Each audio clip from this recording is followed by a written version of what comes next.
At ease, soldiers. Welcome back to Simon of Fortune.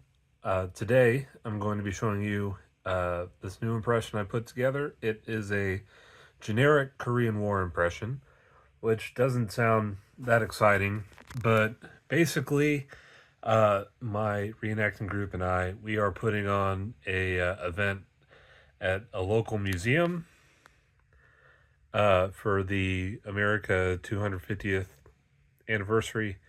So we are going to represent soldiers throughout time, and I volunteered for Korean War because both of my granddads were in the Korean War, or at least served during the Korean War, and uh, I wanted to represent that, and also because it's not something that really gets talked about. You know, it's often called the Forgotten War, and I just really wanted to be the one to portray that.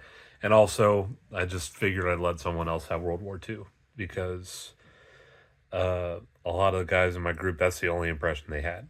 So, uh, I've put together this generic Korean War impression, and that's something I want you to keep in mind as I show you this because it's not any specific division. It's just something that represents, you know, changes from the uniforms and gear of World War II, and uh, it's it's just kind of a, like I said, it's generic.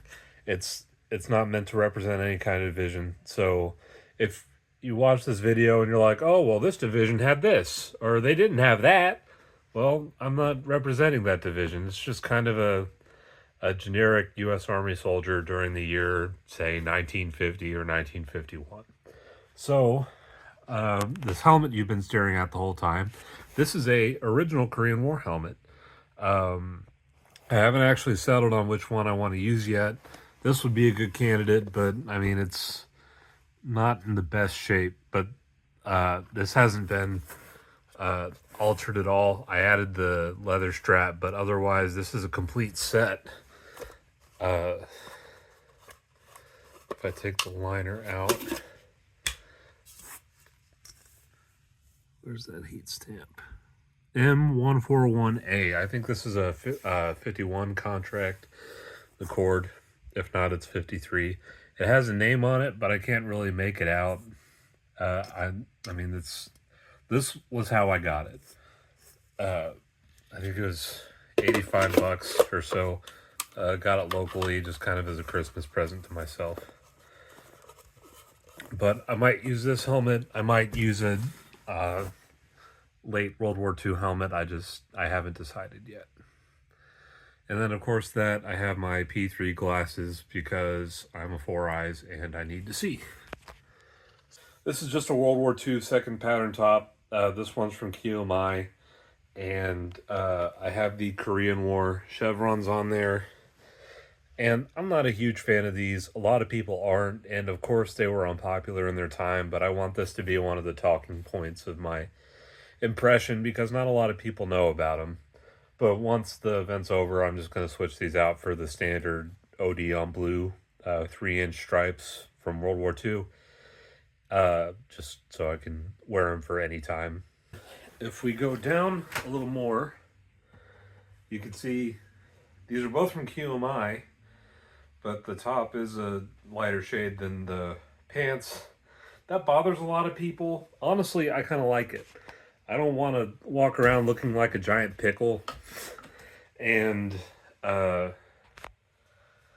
glad it's a contrasting shade. And also it's accurate because these were never, you know, made identically. The dye vats, the batches, they always vary. So that's not something I'm really concerned about. In fact, I'm quite pleased with it.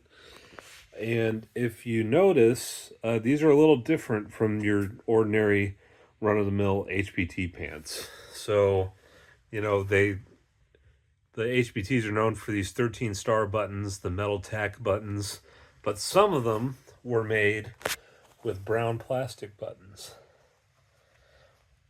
And you might look at this and say, oh, well, of course, it's Korean War. It's all going to be brown plastic buttons. Well, This was done during World War II. It's just a variant. It's not indicative of any kind of, this was made in 1945. This was made in 43. It's not like that.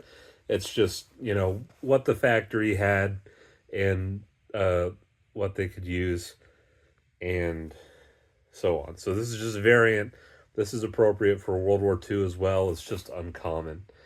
And you might be wondering, well, why did I choose these? Well, I actually wanted to do both the top and the pants with these buttons, but I decided against it because, uh, while on the pants, you remove the button, and whenever you remove these tack buttons, there's still a hole left, and you have to patch it. And these gas flap buttons, you'd see that. That would just be three ugly blemishes on the front of the top. And I didn't want to do that. And just doing the visible buttons like that and then leaving the tack buttons on the inside, well, that just wouldn't make sense. But on the pants, we have the benefit of the pocket flap, concealing everything. So on the inside here, you can see, I have a little piece of patch fabric, and it just helps hold the button in place. It's, I forgot what point I was making. These are still the tack buttons because they're not visible, and I don't care. But I also added suspender buttons. Oh, yeah. The button on this side was installed incorrectly, so it just fell right off when it came out of the package. And I mean, I'm not a complainer. I don't care. Like I said, I wanted to do this plastic button mod anyway. I just went ahead and did it on the pants. I didn't bother with the top. It's not something you'd really notice anyway.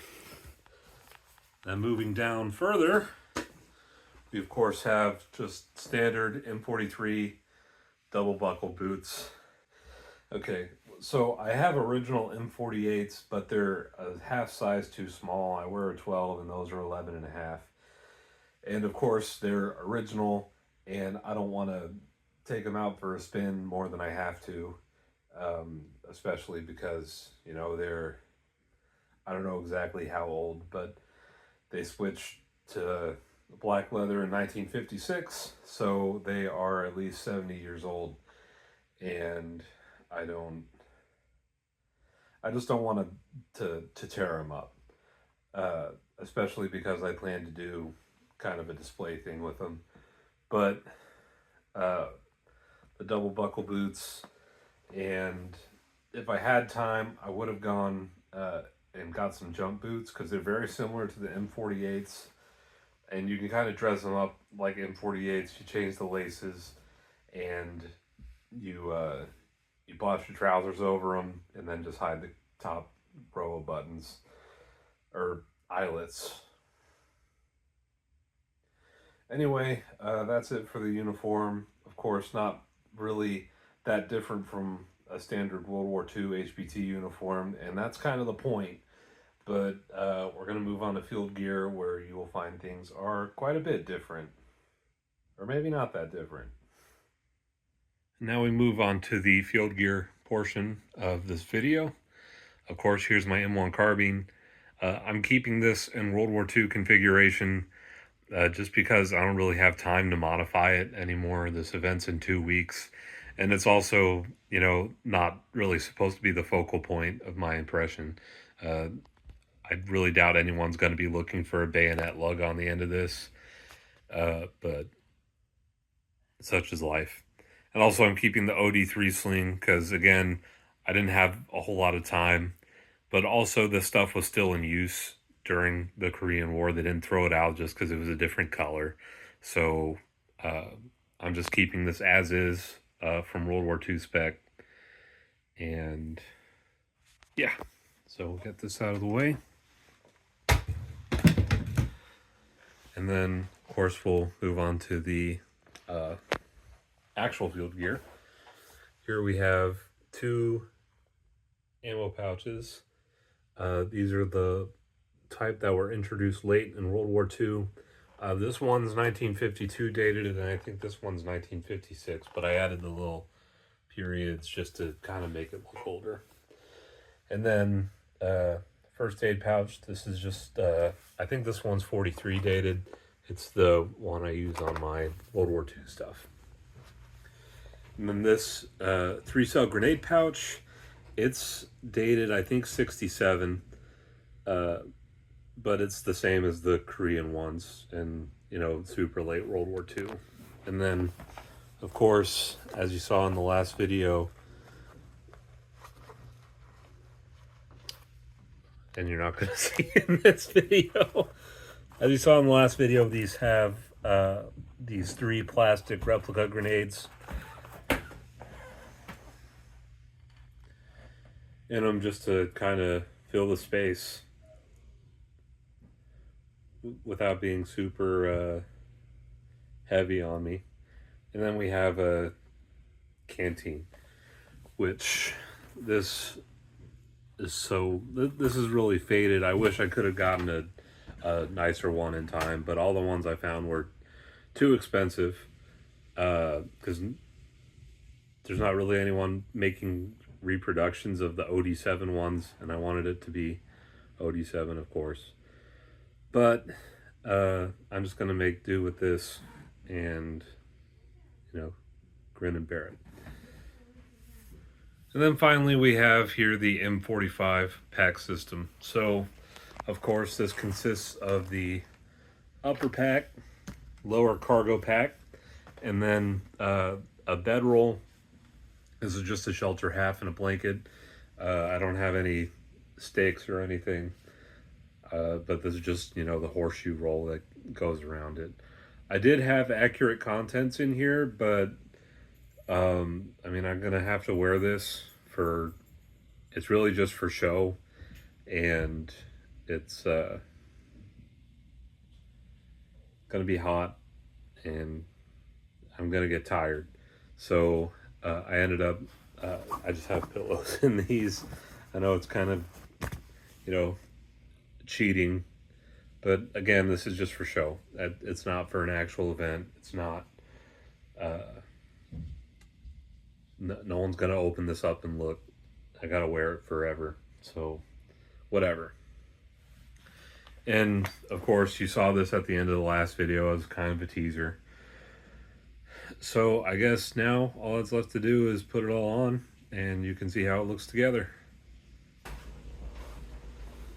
And then of course here we have more or less the complete impression. I don't have a wool shirt on right now, I just have a OD tank top. It just kind of depends on how hot the day ends up being, but here it is. It's kind of just standard HBT uniform with the 45 pack, and you can't see my boots, which is good because I'm not wearing them. But yeah, if you're interested in attending this event, you know, seeing all the soldiers in one place, you know, from Revolutionary War all the way to today, you can come to the Evansville Wartime Museum here in sunny Evansville, Indiana, April 18th, all day. So if you're interested, come out and see us. Have a great time. I'm sure there's going to be food. There usually is. And, you know, learn a lot about how the gear and uniforms and everything have changed over the years. So I guess that's it. This pitiful cat. I guess that's it for this video. As always, thank you for watching. Like, share, subscribe, do whatever you want to do. I will see you in the next video.